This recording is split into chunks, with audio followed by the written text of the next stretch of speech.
The 23rd of June, 1909 dawned cool and overcast in the manufacturing town of Lowell, Massachusetts.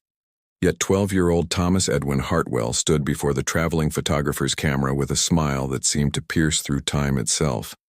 His teeth were slightly crooked, his wool cap sat askew on his head, and his eyes held something that would puzzle historians for over a century, a knowing quality that no child of that era should possess. The photographer, a stern German immigrant named Heinrich Volker, adjusted his bulky equipment and noticed something peculiar about the boy's expression, but dismissed it as a trick of the morning light filtering through the factory smoke that perpetually hung over the textile district. Thomas worked 14-hour shifts at the Merrimack Manufacturing Company, operating machinery that could crush a man's hand in seconds. Most children his age wore expressions of exhaustion or resignation in photographs from that period, their faces already aged by labor and hardship. Yet Thomas smiled as though he harbored a magnificent secret. The glass plate negative captured every detail: the frayed collar of his work shirt, the smudge of machine oil on his left cheek, and that impossibly enigmatic smile.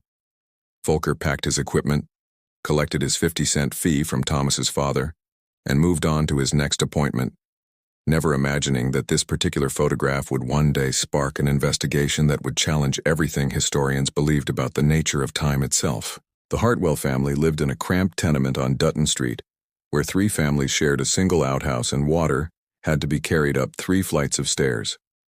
Thomas's father, William Hartwell, worked as a loom fixer in the same mill where his son labored.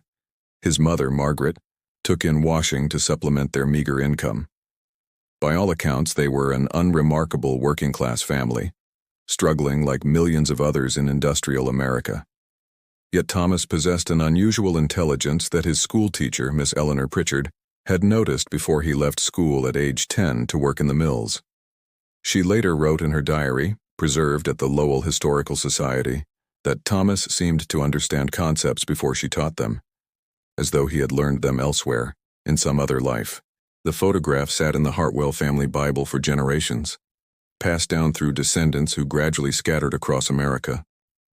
Thomas himself disappeared from all records after 1923, a fact that would later acquire tremendous significance. His sister's great-granddaughter, Patricia Monroe, inherited the family Bible in 2006, and, while digitizing old family photographs, uploaded the image to a genealogy website. For 3 years, it attracted no attention beyond a few distant cousins interested in family history. Then, in 2009, exactly 100 years after the photograph was taken, a graduate student at MIT named David Chen was conducting research for his dissertation on early 20th century labor conditions when he stumbled upon something that made his blood run cold. Chen had been using facial recognition software to catalog thousands of historical photographs when the algorithm flagged an anomaly. The boy in the 1909 photograph matched, with 97% certainty, a man photographed at a labor rally in 1947. Then another match appeared, a spectator at President Kennedy's inauguration in 1963. Then another, and another. The same face, barely aging, appearing across decades. David Chen spent 3 sleepless nights verifying his findings before he dared show them to anyone. The 28th of March, 2009, he finally knocked on his dissertation advisor's door with a folder containing printouts of 17 photographs spanning 100 years, all featuring variations of the same face. Professor Margaret Blackwell, a distinguished historian specializing in the Progressive Era, initially assumed her student had suffered some sort of breakdown from dissertation stress. She had seen it happen before. Brilliant young minds pushed too hard, seeing patterns where none existed. But Chen insisted she examine the evidence with an open mind, and what she saw in those photographs shook her confidence in everything she thought she understood about historical documentation. The original 1909 photograph showed Thomas Hartwell at approximately 12 years old. The 1947 labor rally photograph, obtained from the Library of Congress archives, showed a man who appeared to be in his early 30s holding a Union sign in Detroit. According to Chen's facial recognition analysis, the bone structure, ear shape, and distinctive eye positioning matched with extraordinary precision. But what truly staggered Blackwell was the 1963 photograph from the Kennedy inauguration. Among the crowd on the National Mall, enlarged from a wide-angle press photograph that had sat in archives for decades, was a face that matched Thomas Hartwell's, appearing to be perhaps 40 years old when he should have been 66 if he had lived that long. Blackwell contacted Dr. Raymond Foster at the Smithsonian Institution, an expert in photographic authentication who had exposed numerous historical forgeries over his 30-year career. Foster agreed to examine the photographs, expecting to find evidence of digital manipulation or mistaken identity. Instead, what he discovered launched the most controversial investigation in modern historical research. Each photograph was authentic, created using the technology of its respective era. The glass plate negative from 1909 showed no signs of tampering. The silver gelatin print from 1947 had aged appropriately. The color photograph from 1963 contained no digital alterations because it predated digital photography entirely. Foster expanded the search, requesting help from institutions across the country. Within 6 months, researchers had identified 43 photographs featuring the same individual across 114 years.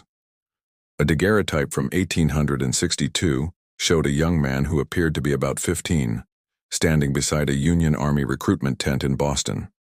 The facial recognition software registered an 89% match. A faded photograph from 1883 showed a man in his 20s working at a telegraph office in San Francisco, 94% match. The pattern was impossible, yet the evidence was irrefutable. Someone who looked exactly like Thomas Hartwell had been photographed repeatedly across more than a century, never aging beyond what appeared to be his early 40s before seemingly reverting to youth and beginning the cycle again. The research team, now expanded to include physicists, biologists, and forensic specialists, began searching historical records for any documentation of Thomas Hartwell's life beyond the photographs. What they discovered was even more puzzling. Birth records for a Thomas Edwin Hartwell existed, confirming his birth on April 12, 1897, in Lowell, Massachusetts. Census records tracked his family through 1910 and 1920. Then, in 1923, Thomas simply vanished. No death certificate, no marriage license, no employment records, no military service documentation. He erased himself from official existence at age 26. Yet the photographs suggested he had continued living, appearing at significant moments in history for the next century. Dr. Blackwell published a preliminary paper in the Journal of Historical Studies in November 2009, carefully presenting the evidence without drawing sensational conclusions. She titled it, "Anomalous Photographic Evidence in 20th Century American Archives, a Case Study."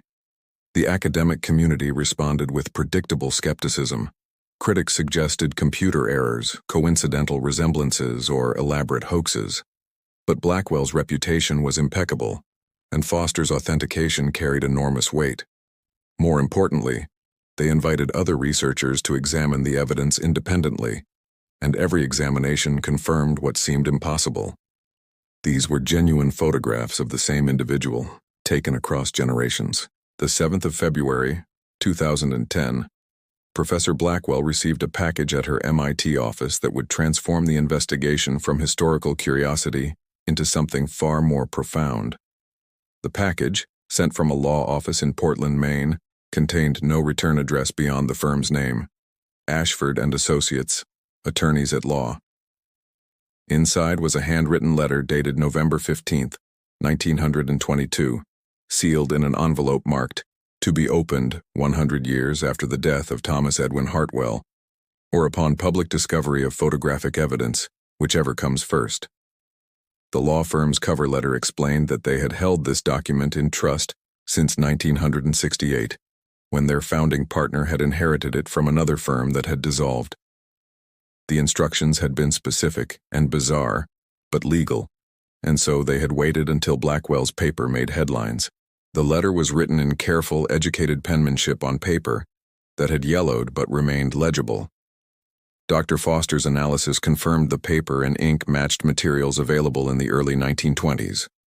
What the letter contained would either expose the greatest hoax in historical research or confirm something that defied every known law of physics and biology.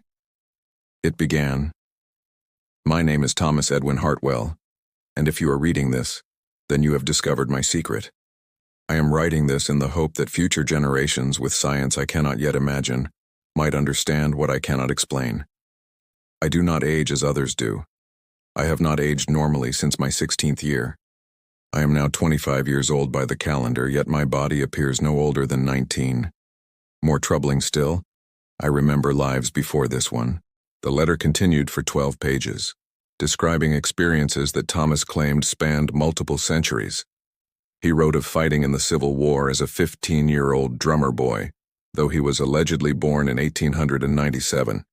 He described working on the Transcontinental Railroad in 1869, when he claimed his body was perhaps 20 years old, though his memories stretched back decades before that. He wrote of attempting to live normal lives, finding work, making friends, even falling in love, but always having to disappear when people noticed he did not age like others. The tone was neither fantastical nor dramatic, but rather exhausted and lonely, the words of someone burdened by an existence they did not choose and could not escape. Thomas described a pattern he had observed in himself over what he estimated to be 200 years of consciousness, though he admitted his early memories were fragmented and unclear. He aged normally until approximately 16 years old. Then the aging process slowed dramatically, taking perhaps 30 years to reach what appeared to be his early 40s. Then, inexplicably, he would fall into a deep sleep lasting several days, and upon waking, his body would have reverted to approximately 15 years of age, though he retained all his memories and knowledge. The cycle would begin again. He had no explanation for this phenomenon, no understanding of why he was cursed or blessed, depending on one's perspective, with this impossible existence. The letter included specific details that researchers could verify: places he had lived, names of people he had known, historical events he had witnessed firsthand. Dr. Blackwell and her team spent months checking these claims against historical records. A Thomas Hartwell had indeed enlisted in the Massachusetts 14th Infantry Regiment in 1861, listed as age 15, though records showed his death at the Battle of Gettysburg in 1863. Employment records from the Central Pacific Railroad Company showed a Thomas Hartwell working on the Transcontinental Railroad in 1869. Ship manifests showed a Thomas Hartwell arriving in San Francisco in 1867. Each could be dismissed as coincidence, common names belonging to different people, except that the photographs suggested otherwise. The most unsettling part of the letter came near its conclusion. Thomas wrote that he had decided to stop running and hiding, that he would allow himself to be photographed deliberately at significant historical moments, leaving a trail for future generations who might possess the technology and understanding to find him. He wrote that he had lost hope of ever being normal, of growing old and dying like others, but that perhaps his unique existence served some purpose he could not comprehend. He asked whoever discovered his secret to try to find him, to help him understand what he was and why he existed in this impossible way. He provided a description of a distinctive birthmark on his left shoulder blade, shaped like a crescent moon, that would appear in any body his consciousness inhabited. He signed the letter simply, Thomas E. Hartwell, waiting for answers.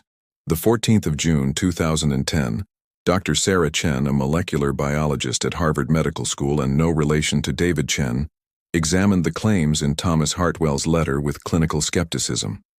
Sarah had built her reputation on debunking pseudoscience and had assumed Blackwell's team had fallen victim to an elaborate historical hoax, but professional courtesy demanded she review the evidence before dismissing it, and what she found challenged everything she understood about cellular biology, aging, and the nature of consciousness itself. She agreed to join the investigation, though she insisted on maintaining scientific rigor, and warned the team that biological immortality of the type described was simply impossible, according to every known principle of life science. Human aging, Dr. Chen explained to the research team, is governed by multiple interconnected processes: telomere shortening, cellular senescence, DNA damage accumulation, and mitochondrial dysfunction. The Hayflick limit, demonstrates that human cells can only divide approximately 50 times before entering senescence. Even if someone possessed extraordinarily long telomeres, which are the protective caps on chromosomes that shorten with each cell division, they might extend lifespan somewhat, but they could not reverse aging or reset their biological age to adolescence. The idea that a human body could physically regress from apparent age 40 to 15, as Thomas described, violated fundamental principles of development and cellular biology. Aging could potentially be slowed, perhaps even halted with theoretical future technology, but reversal on this scale was fantasy. Yet the photographs were authentic, and the historical records corroborated impossible claims. Dr. Chen proposed several hypotheses, each more unlikely than the last. Perhaps Thomas was not a single individual, but a family line with extraordinary genetic similarity, each generation deliberately recreating the previous one's appearance and identity. This could explain the consistency of appearance, but not the detailed personal knowledge Thomas demonstrated in his letter. Perhaps the photographs were misidentified, the facial recognition software registering false positives due to common features. But Foster had verified 43 separate photographs across multiple decades, using different analytical methods, and the probability of such consistent false positives was astronomically low. Perhaps the letter was a forgery, created by someone who had seen Blackwell's research and concocted an elaborate backstory. But the paper and ink were authentically from the 1920s, predating modern interest in the photographs by nearly a century. The team decided to search for Thomas Hartwell in contemporary settings, reasoning that if the pattern held, he should still be alive in 2010, appearing somewhere in his 30s, approaching another cycle's end, or perhaps already reset and appearing as a teenager.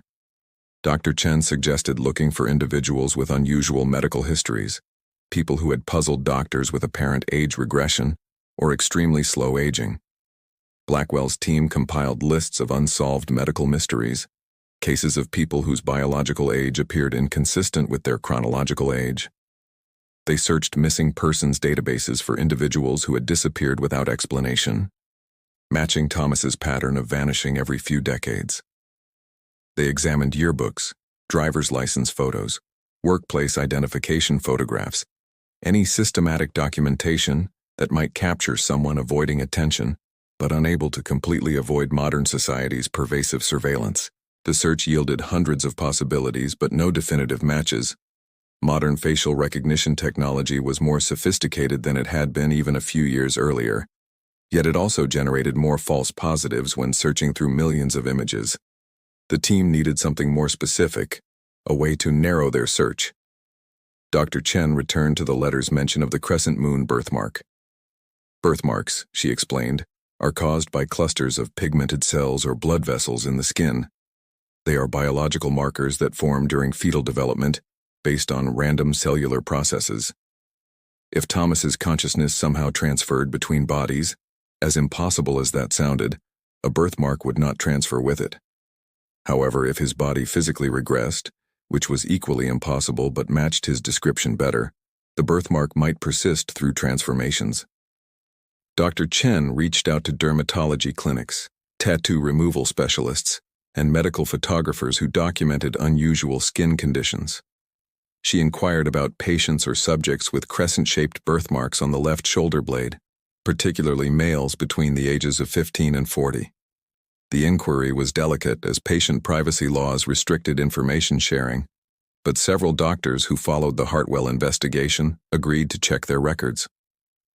3 months passed with no results.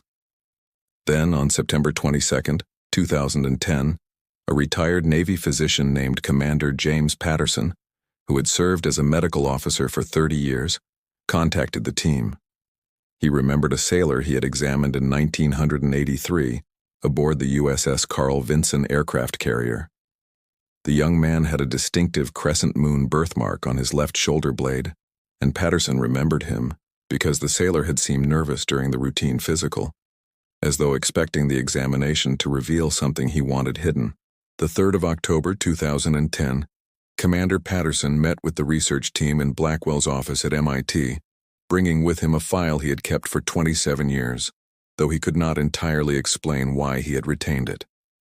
Military regulations required medical records to be properly archived, but Patterson had made personal copies of certain cases that intrigued him, and the nervous sailor with the crescent birthmark had been one such case. The file identified the individual as Thomas E. Harrison, age 21, enlisted in the United States Navy in 1982.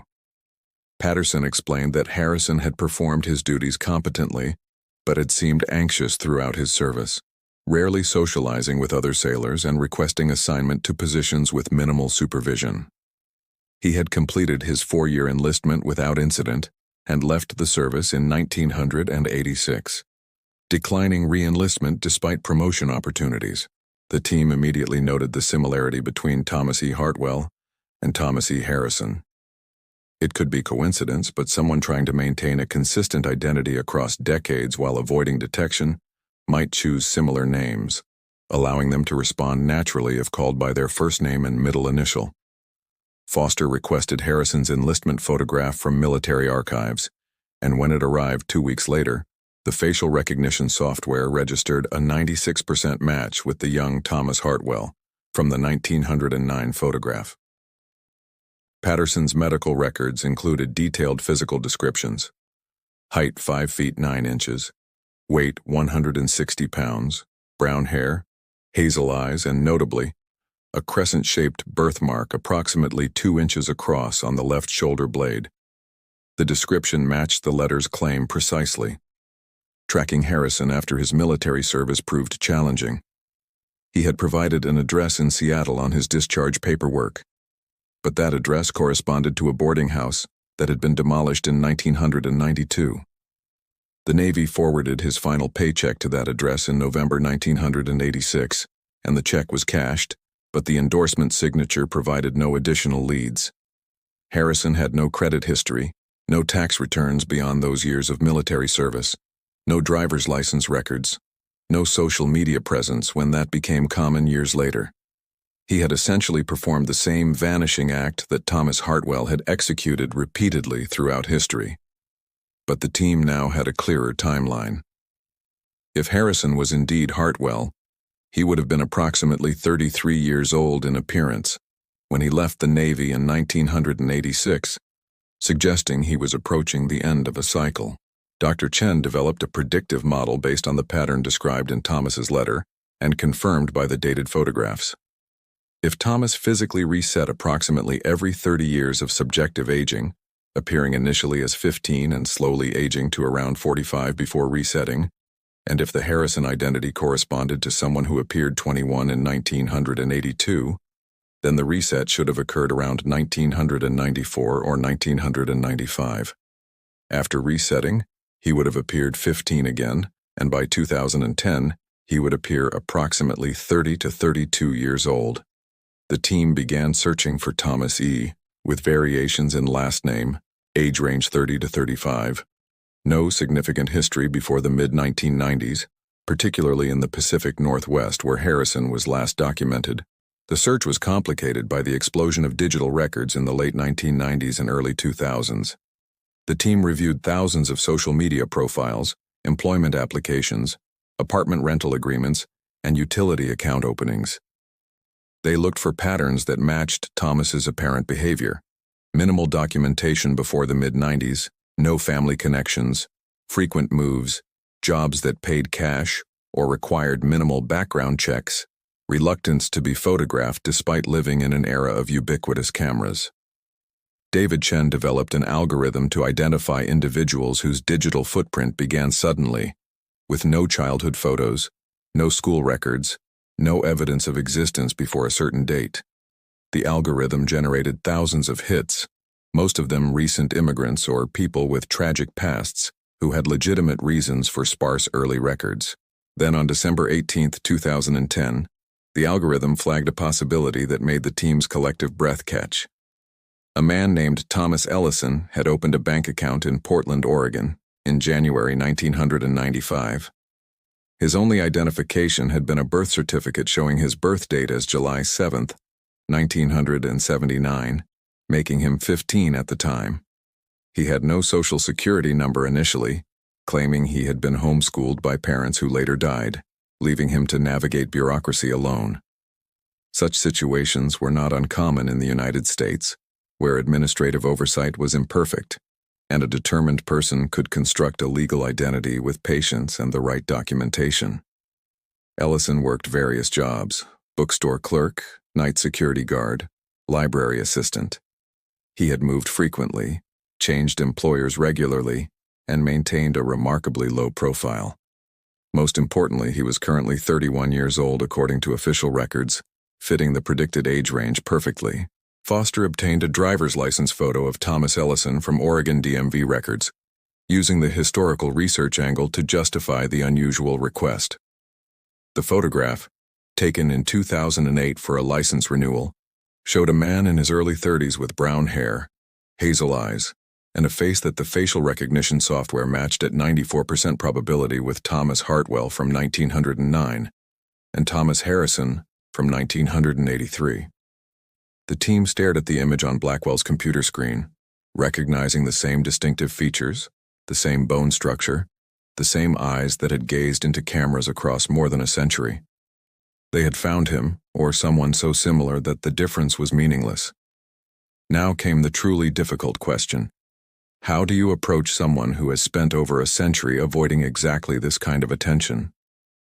The 9th of January 2011, Professor Blackwell stood outside a modest apartment building in Portland's Hawthorne district, questioning the wisdom of everything that had led her to this moment. She had convinced the team that she should make first contact alone, reasoning that a single middle-aged professor would seem less threatening than a group of scientists and investigators. She carried no recording devices, no cameras, nothing that might suggest interrogation rather than conversation. In her bag was a folder containing copies of the photographs, the letter, and the research findings. She had rehearsed various approaches, but now, facing the weathered door of apartment 215, all her academic preparation seemed absurdly inadequate for confronting someone who might have lived through the Civil War. She knocked, and the door opened to reveal a man who looked exactly like his driver's license photo, his hazel eyes widening slightly with what might have been recognition or resignation. Before Blackwell could introduce herself, Thomas Ellison spoke quietly, his voice carrying a weariness that seemed far older than his apparent 31 years. "You found me. I wondered how long it would take once everyone started digitizing old photographs. Would you like to come in, Professor Blackwell? I suppose we have quite a bit to discuss." He stepped aside, gesturing to a sparsely furnished living room that suggested someone ready to leave on short notice. The walls held no personal photographs, no decorations that might reveal history or identity. It was the home of a ghost who had learned to live without leaving traces. Blackwell entered, her heart pounding, and took the seat Thomas indicated on a plain sofa. He sat across from her in a wooden chair, his posture relaxed but his hands slightly trembling. "How did you know my name?" she asked, finding her voice. Thomas smiled, the same enigmatic smile from the 1909 photograph. "I've been following your research online. I wasn't sure if I wanted to be found, but I couldn't help tracking whether anyone would notice the trail I left. Part of me hoped someone would finally see the pattern. Part of me hoped I could stay invisible forever. I'm not sure which part is relieved that you're here." He spoke with the careful diction of someone who had lived through multiple eras of American English, his accent unplaceable, carrying hints of different regions and times. Blackwell opened her folder, spreading photographs across the coffee table between them. Thomas looked at them with something like nostalgia, reaching out to touch the 1909 image. "I was so young here, in all the ways that mattered. I thought maybe if I smiled for the camera, really smiled, someone in the future would see something special in it and understand that I wasn't quite like other children. Foolish, perhaps, but I was lonely even then, knowing I would outlive everyone I knew." He picked up the photograph from the Kennedy inauguration. 2009 was the 100th anniversary of that first photo you found. I knew if anyone was going to discover the pattern, it would be around then. Historical anniversaries make people look back, compare past to present. I gambled that future technology might make visible what I've spent so long hiding. For 3 hours, Blackwell listened as Thomas told his story in his own words, filling in details the letter and photographs could only suggest. He claimed his earliest clear memory was waking in a charity hospital in Boston in 1846, appearing to be about 15 years old with no memory of anything before that moment. He had no identification, no knowledge of parents or origins, just an overwhelming sense that this was not his first awakening. Over the following years, he lived as a teenage orphan, working odd jobs, slowly aging into his 20s and 30s. Then, in 1874, he fell into a deep sleep that terrified his roommates. They thought he was dying, but 3 days later he woke, appearing 15 again, retaining all his memories but trapped in an adolescent body. That was when he truly understood that he was something different, something that should not exist. Thomas described the terror of those early cycles, the desperate attempts to find others like him, the gradual acceptance that he might be unique. He had searched medical literature, consulted doctors when he dared, investigated folklore about immortality, but found no explanations. He learned to recognize the signs that a reset was approaching: intense fatigue, disturbing dreams, a sense of his body beginning to fail in subtle ways. He would retreat to isolated places when he felt the change coming, emerging weeks later appearing 15, and would then construct a new identity. Sometimes he claimed to be an orphan. Other times, he would forge documents suggesting different origins.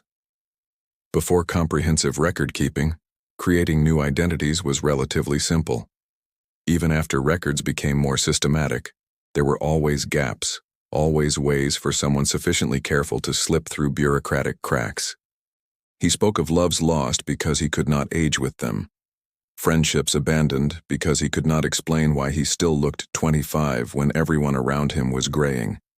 He described the Civil War with the vivid detail of someone who had marched through its horrors: the Spanish-American War, both world wars, Korea, Vietnam, all witnessed from various perspectives as he cycled through identities.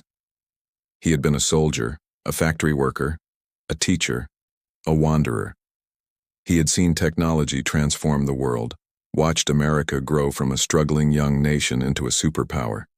He had accumulated knowledge and experience, but also a profound exhaustion. "You want to know what's worse than dying?" he asked Blackwell. "Never dying.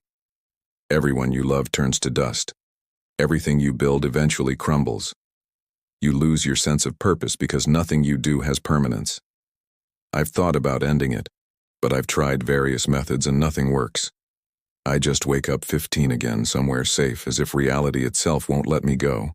The 25th of January, 2011, Thomas agreed to undergo comprehensive medical testing at a private research facility that Blackwell's team had arranged through Harvard Medical School. He had initially resisted, decades of hiding making him instinctively avoid any official documentation.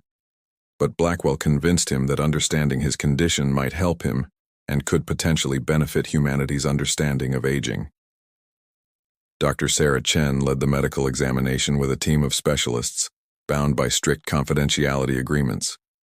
They drew blood, took tissue samples, performed MRIs and CT scans, documented every physical detail. Thomas endured the testing with patient resignation, the demeanor of someone who had given up hope of finding answers but was willing to try one more time. The results defied everything Dr. Chen understood about human biology. Thomas's telomeres were extraordinarily long, approximately 3 times the average length seen in young adults. But more puzzling was their structure. Telomeres normally shorten with each cell division as a mechanism of aging, acting like a cellular clock counting down to senescence.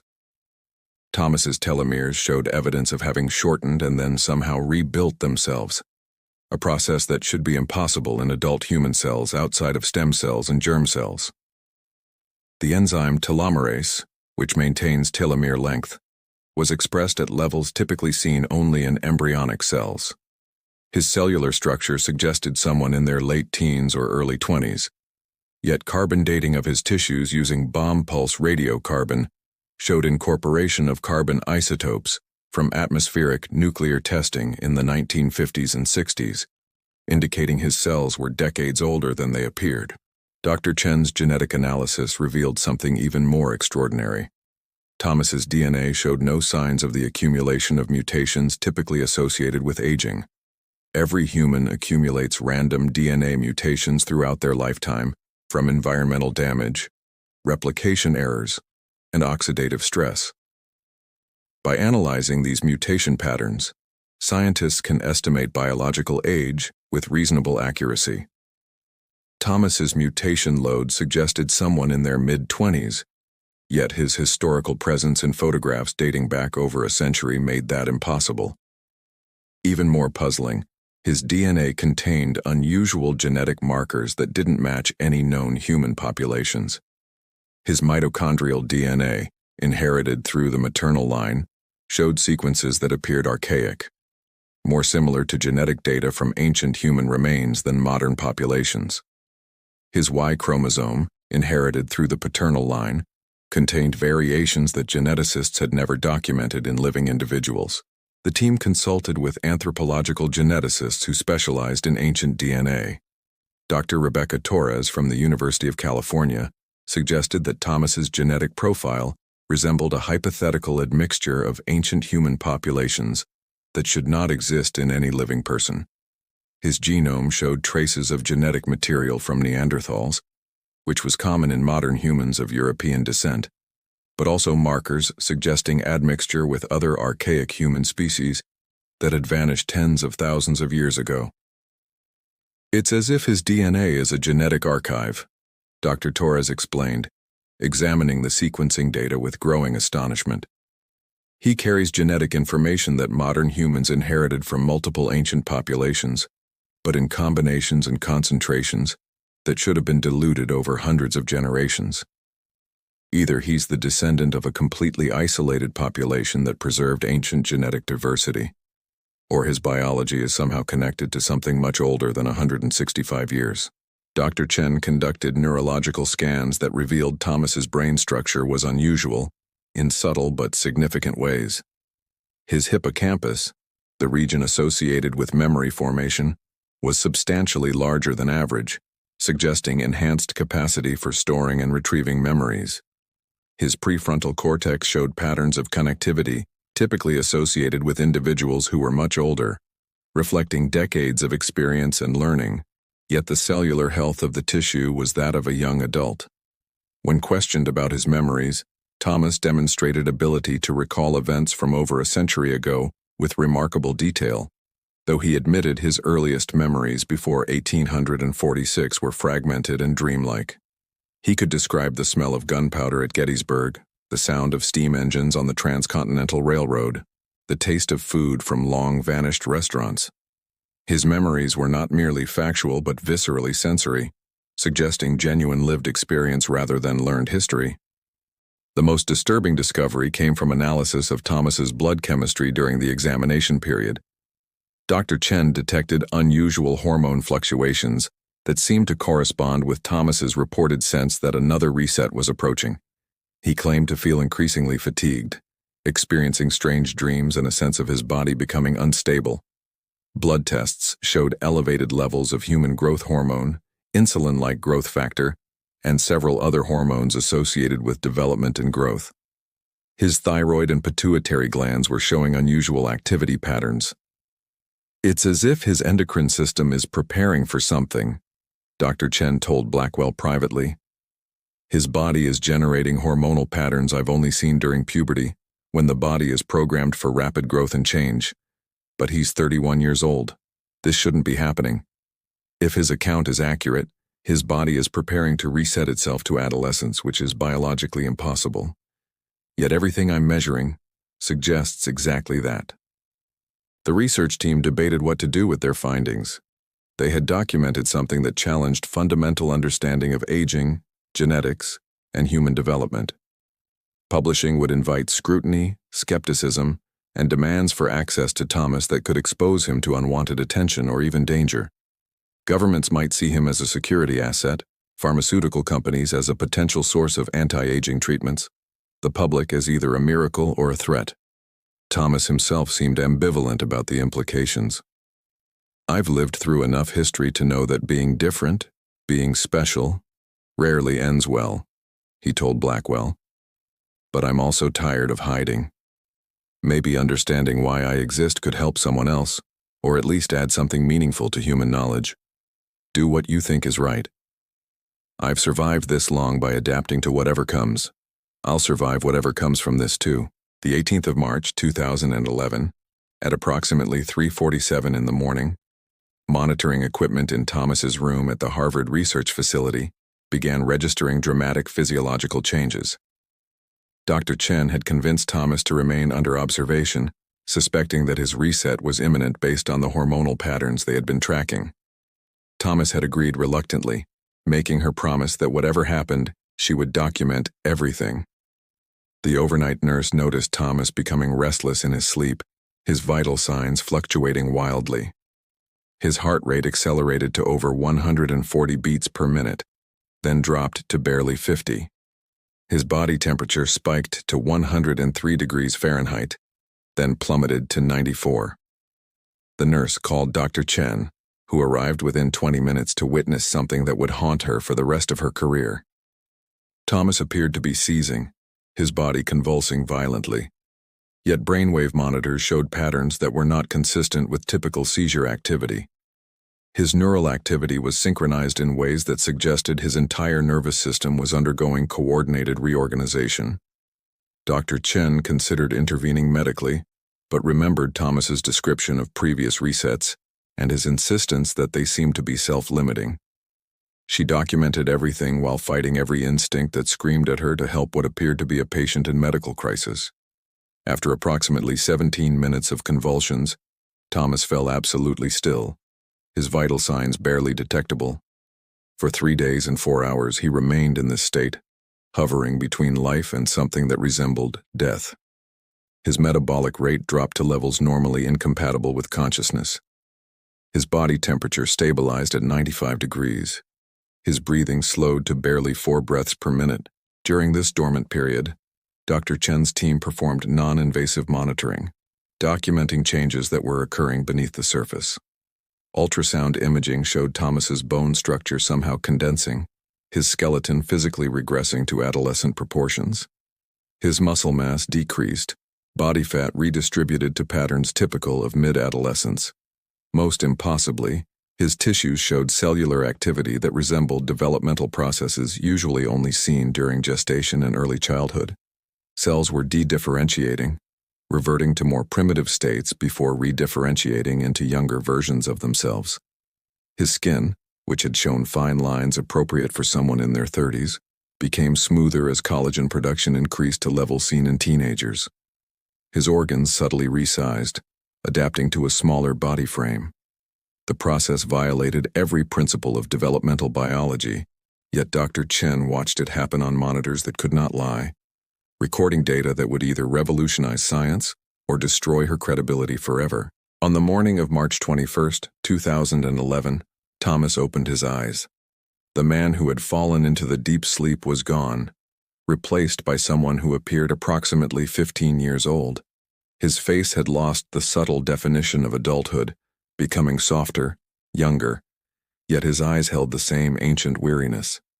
He sat up slowly, examining his smaller hands with an expression of profound sadness mixed with resignation. "It happened again," he said quietly, his voice now higher-pitched, lacking the deeper resonance of adulthood. "I'm back at the beginning. How long was I out this time?" Dr. Chen told him 3 days and 4 hours, and Thomas nodded as if confirming an expected timeline. "It's usually between 3 and 4 days. I wake up 15 again, somewhere safe if I'm lucky. Thank you for keeping me safe this time. Most cycles, I arrange to be alone, locked in a room where no one will find me until it's over." The transformation had left Thomas physically exhausted but mentally alert. Dr. Chen conducted immediate follow-up testing, discovering that his telomeres had somehow lengthened even further, his cellular markers now matching those of a mid-adolescent. The genetic mutations that had accumulated were gone, his DNA appearing freshly reset to a younger biological state. It was as if his body possessed some mechanism for cellular regeneration that extended far beyond normal human healing, actually reversing developmental time itself. The implications were staggering. suggesting that aging might not be the inevitable one-way process that biology had always assumed. But the mechanism remained mysterious. Thomas's genome showed unusual sequences, but nothing that obviously explained his ability. If there was a genetic switch controlling this process, it was hidden in regulatory regions the team didn't yet understand. Dr. Chen presented her findings to the research team during an emergency meeting on March 23rd. The evidence was irrefutable. They had documented a human being physically regressing from apparent age 31 to 15 over the course of 3 days. The video recordings, vital sign monitors, cellular analysis, and before and after imaging created a comprehensive record of an impossible event. Yet publishing this data would invite incredulity that could destroy careers. The team debated their options intensely. Blackwell argued for full disclosure, believing that science progressed through sharing knowledge, even controversial knowledge. Foster worried about Thomas's safety, fearing government or corporate interests might try to exploit him. David Chen suggested controlled release, publishing the genetic and biological data without revealing Thomas's identity or location. Dr. Sarah Chen remained torn between her commitment to scientific transparency and her duty to protect a vulnerable patient. Thomas himself resolved the debate by making an unexpected request. He asked to address the team directly, appearing before them in clothes borrowed from the research facility that hung loose on his now adolescent frame. He stood before these scientists who had dedicated months to understanding him, and spoke with a quiet authority that seemed incongruous coming from someone who looked like a high school freshman. "I've been running and hiding for longer than I can accurately remember. I've watched the world change, technology advance, human understanding deepen. I used to think I was cursed, but maybe I'm something else. Maybe I'm evidence that human biology has possibilities we haven't discovered yet. I'm tired of being alone with this. If sharing what I am can advance human knowledge, help people understand aging, or just prove that impossible things can be real, then I want you to tell my story. But I have one condition. I want to participate in the research, not as a passive subject but as a contributor. I've lived through things you've only read about in history books. My perspective might be valuable." The team agreed to Thomas's terms, and over the following months, they worked together to document not just his biology, but his lived experience across more than a century and a half of American history. Thomas proved to be an invaluable historical source, providing eyewitness accounts of events that had previously been understood only through fragmentary documents and second-hand reports. He described the chaos of Civil War battles with the clarity of recent memory, explained the social dynamics of Gilded Age factories from personal experience, and offered insights into the Great Depression, World War II, and the Civil Rights Movement that no history book could capture. His testimony was recorded, cross-referenced with historical records, and verified wherever possible. In every case where verification was possible, Thomas's accounts matched documented facts with remarkable accuracy. The 15th of September 2011, Professor Blackwell stood at a podium before an audience of journalists, scientists, and academics at a press conference held at MIT. Beside her sat Thomas, now appearing as a 16-year-old, who had aged slightly in the 6 months since his reset, and Dr. Sarah Chen. The announcement that they were about to make would either change humanity's understanding of biology and history, or mark them as the perpetrators of an elaborate hoax. Blackwell took a deep breath and began with carefully prepared remarks. "Good afternoon. What I'm about to share will challenge your understanding of what is biologically possible. I ask that you reserve judgment until you've examined the evidence we're making available today. We have documented what appears to be a case of cyclic age regression in a human being who claims, and whose claims we have partially verified, to have lived for over 165 years. The room erupted in questions before Blackwell could continue. Journalists shouting over each other, cameras flashing. Security personnel had to restore order before Blackwell could proceed. She spent the next 40 minutes presenting their evidence, the authenticated photographs spanning from 1862 to 2010, the letter from 1922, the genetic analysis, the medical documentation of Thomas's recent reset, and testimonial verification of his historical accounts. She showed video footage of Thomas during his transformation. time-lapse imagery that compressed 3 days into minutes, showing a man's body impossibly regressing to adolescence. The audience watched in stunned silence as Thomas's adult features melted away into youth, the footage so disturbing that several viewers looked away. "We understand this challenges everything we know about human biology," Blackwell concluded. "We're releasing our complete data set for independent verification and inviting the scientific community to examine our findings with appropriate skepticism." Thomas then addressed the audience directly, his young appearance contrasting with the gravity of his words. "My name is Thomas, and I don't know what I am or why I exist this way. I've been alive in some form since at least the mid-1800s, possibly longer though my earlier memories are unclear. I age normally from about 15 to approximately 45 over a period of 30 to 35 years. Then my body resets to 15 and the cycle begins again. I retain all my memories and knowledge through each cycle.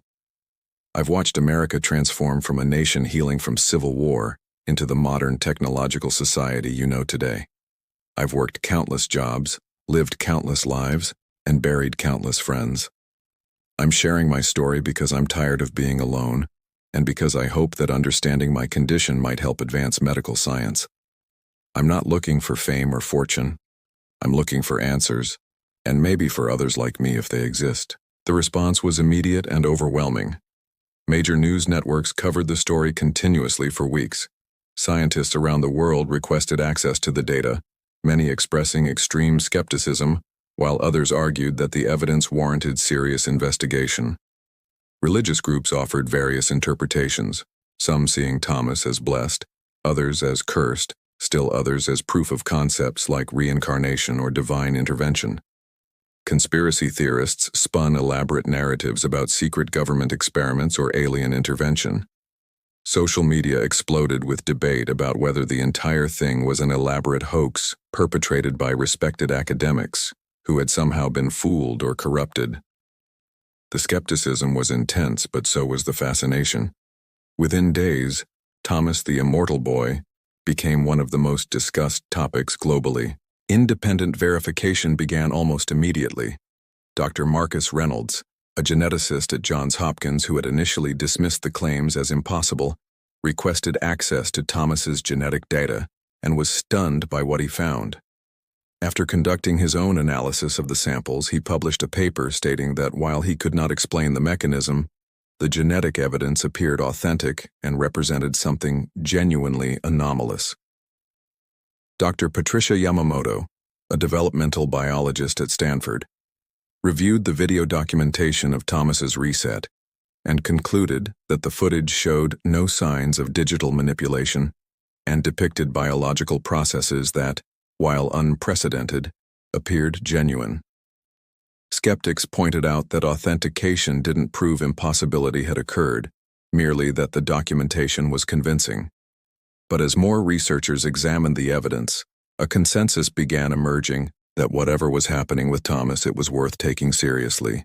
The FBI and CIA both requested interviews with Thomas, concerned about national security implications.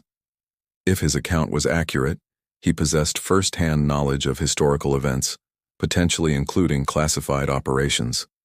Thomas cooperated, answering questions for hours while Blackwell's legal team ensured his rights were protected. Government officials concluded that Thomas appeared genuine, that he knew details about historical events that would be difficult to fabricate, but they found no evidence he had been involved in any criminal or threatening activities. The Department of Health and Human Services expressed interest in studying his condition, offering resources for research that could potentially lead to breakthroughs in understanding aging.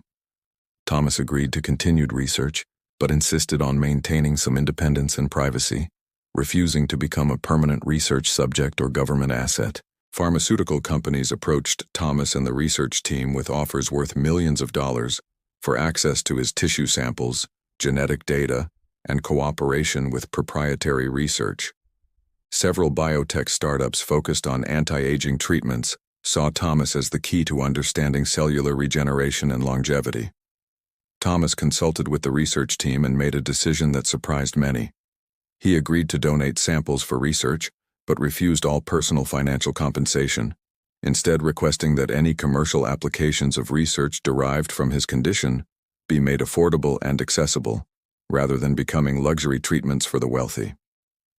"I've watched inequality tear societies apart," he told reporters who questioned his decision. "If my existence can help people live longer, healthier lives, I don't want that benefit limited to those who can afford it. I've had time enough. Others deserve the same chance." His stance earned him admiration from many quarters, though critics suggested he was naive about how pharmaceutical development worked. The 9th of April, 2012, Dr. Sarah Chen burst into Blackwell's office with news that would fundamentally change their understanding of Thomas's condition. After months of intensive research involving geneticists, evolutionary biologists, and anthropologists from around the world, the team had finally identified the mechanism behind Thomas's impossible biology.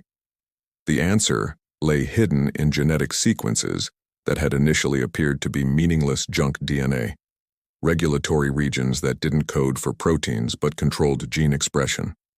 Thomas possessed a unique genetic network that activated during extreme physiological stress, particularly the kind of cellular damage associated with aging. This network essentially reprogrammed his cells, triggering a cascade of developmental reversal that should not be possible in adult organisms. But the truly astonishing discovery was where this genetic network came from. Analysis revealed that Thomas's regenerative genes shared similarities with genetic sequences found in certain organisms capable of remarkable regeneration, species like salamanders that could regrow lost limbs, or Turritopsis dohrnii, the so-called immortal jellyfish that could revert to its juvenile polyp stage under stress. But Thomas's genes were distinctly human in origin, suggesting they represented an ancient human genetic capacity that had been lost in most modern populations but somehow preserved in his lineage. Dr. Rebecca Torres, working with ancient DNA specialists, made a connection to genetic material recovered from Neanderthal and Denisovan remains.